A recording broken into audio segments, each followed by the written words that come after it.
Reviews, news, deep dives into filmographies, and really, whatever the hell we want to talk about from the movie world. This is the Vick podcast on Nashville Movie Dispatch. Top of the morning to all you movie maniacs out there. In case you can't tell, this is a nice little bonus episode for the month of June. We already have a VixFlix, excuse me. We already have a VixFlix podcast out that is a me and Stoney reviewing Disclosure Day, Spielberg's new sci-fi spectacle, as well as just getting into the sci-fi genre as best we could. There's also my monthly Cinema Chronicles that'll be out on Monday. I'll be talking about Masters of the Universe, Scary Movie, and the death of Robin Hood. And I also have, it was an impossible task, I must say, but I did it. I ranked all 5 of the Toy Story movies. That's on NashvilleMovieDispatch.substack.com. And of course, all of our podcasts, you can listen to them wherever you get your podcasts. It's everywhere. Just search Nashville Movie Dispatch. Today, I am talking about, and I kind of went over my thought process on sometimes doing these little solo VixFlix podcast reviews. There's an Exit 8 that is that I did a couple months ago. Sometimes I like to do these just to kind of bring attention to movies that I think will get lost in the shuffle. Obviously, it's the summer season. There's huge movies that are coming out between Supergirl is coming out, and then obviously you have stuff like the Minions and the Odyssey and Spider-Man. So I'm going to talk about a new Angelina film called Couture.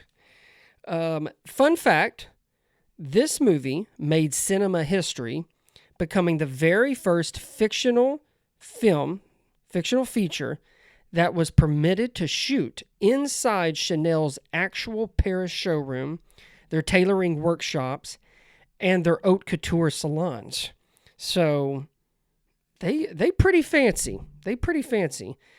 For those that do not know what Couture is about, per Rotten Tomatoes, Angelina Jolie stars as Maxine, an American filmmaker who arrives in Paris during the frenzy of Fashion Week, drawn into a love story with a familiar collaborator as her path intersects with women of different ages and cultural backgrounds, all fighting to take control of their own destinies.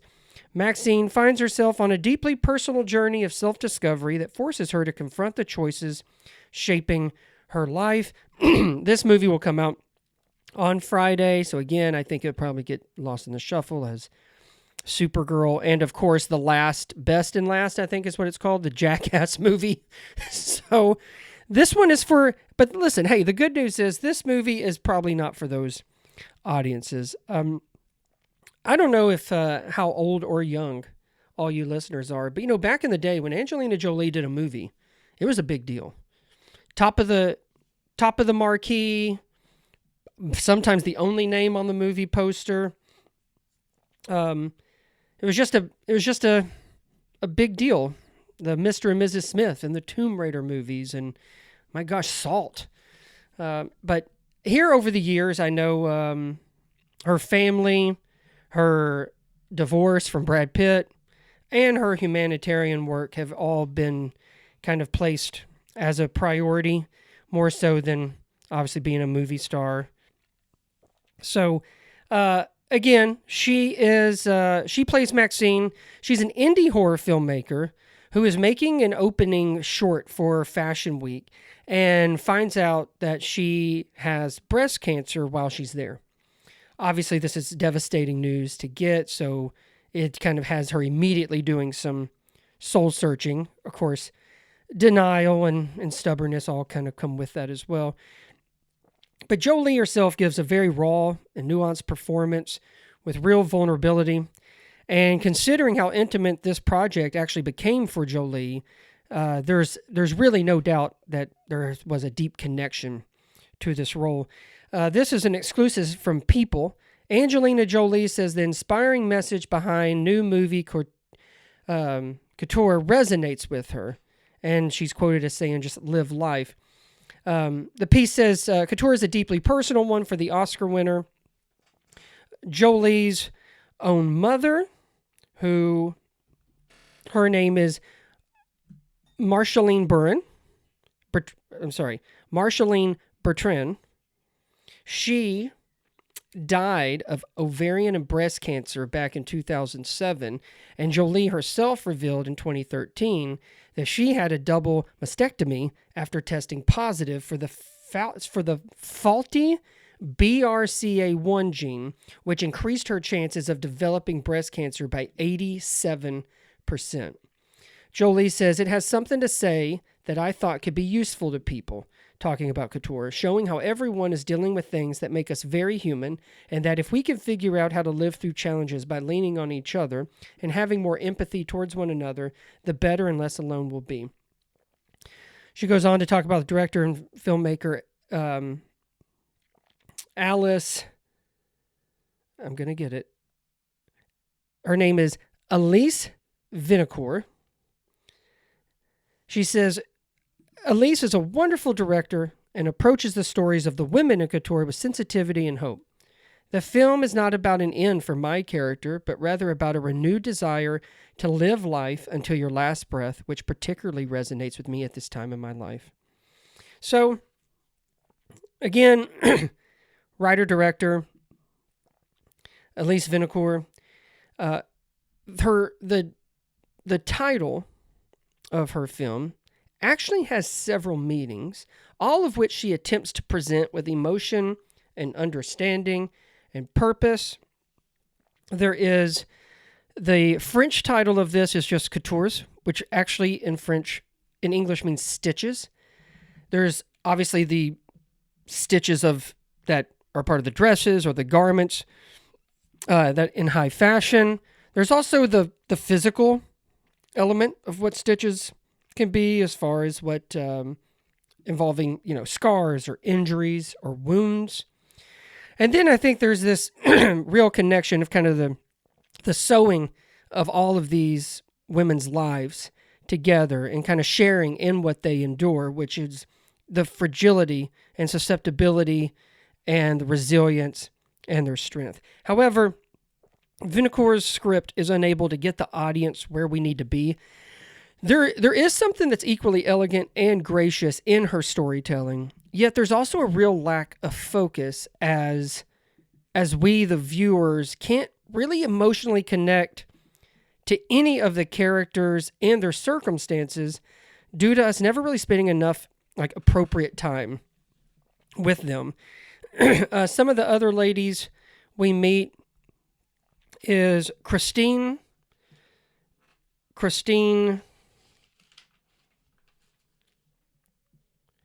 is played by, I'm going to get this one, Garance Maurier.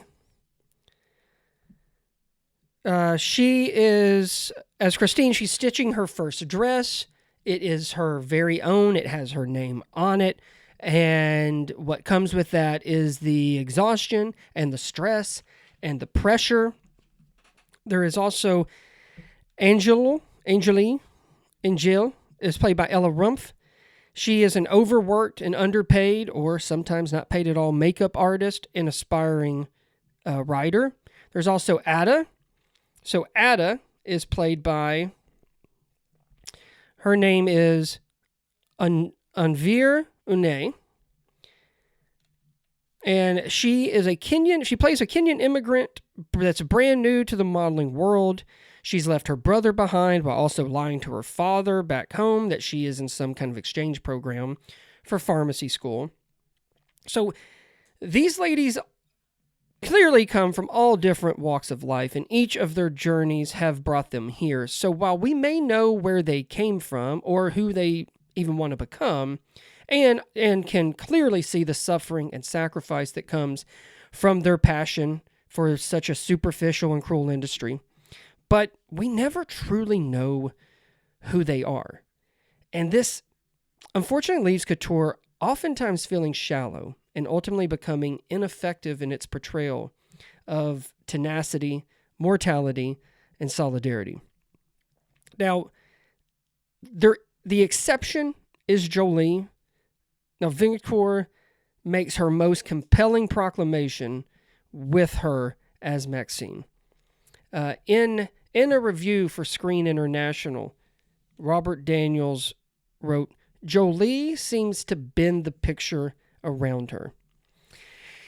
And honestly, once you see this, you'll know exactly what he means. And she does indeed. And it is why she is simply sublime in this. I think Couture is worth seeking out, if anything, just for Jolie. We haven't really seen a whole lot from her lately. I think she's starting to pop up more and more. I know that she was just in that Netflix Maria, who many thought that she could possibly get Oscar nominated for that, about the opera singer, but she did not. And I don't think Jolie's performance here will necessarily, start any kind of award buzz. But if it does, I think I would understand where that's coming from. Because, like I said, she is simply sublime, and as Robert Daniels wrote, she really is. She bends the picture around her. So I'm giving Couture 2.5 out of 5 stars. And again, comes out this Friday if you want to go out and see it. And as far as the rest of our work, again, all the podcasts, they're found everywhere you listen to them. Just search Nashville Movie Dispatch. And of course, all the rest of our work that you can read is at nashvillemoviedispatch.substack.com. Hey, thanks for stopping in for this little bonus episode of the Vick's Flicks podcast. And till next time, you stay classy, moviegoers.